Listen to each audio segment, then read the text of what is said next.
I'd been driving all day when the storm forced me off the highway. The first building I saw was a squat brick motel with a flickering sign, "Vacancy."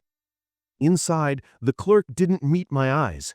He just pushed a brass key across the counter. "Room 6B," he said, like he wanted to get the words out of his mouth as fast as possible. The hallway smelled of wet carpet. My shoes squeaked as I walked to the door. 6B was colder than the hall, even though the heater clicked on. I noticed something off. A tall mirror bolted to the far wall, half hidden behind a heavy curtain. I tossed my bag on the bed, but the air felt crowded, like someone else had just stepped out of the way. I tried to distract myself, turned on the TV, but the screen only showed snow and a hiss. When I switched it off, the hiss didn't stop. It was coming from the mirror.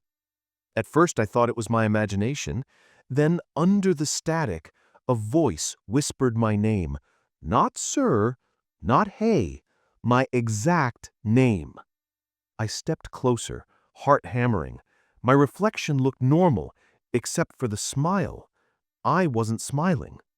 I backed away, but the reflection leaned forward, palms flat on the glass, eyes wide. Mine, but wrong. The static sharpened into words. "Let me out."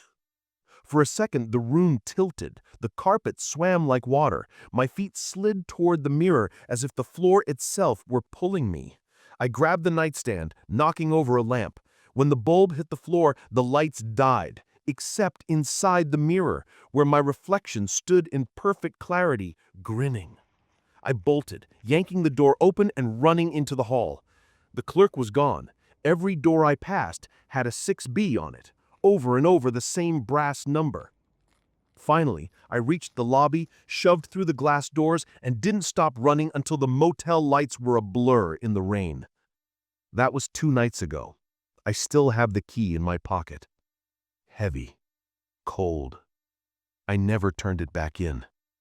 If you're traveling and see a sign for the Sunset Motor Inn, don't stop. And if you do, whatever you hear from behind the curtain in room 6B, don't look into the mirror.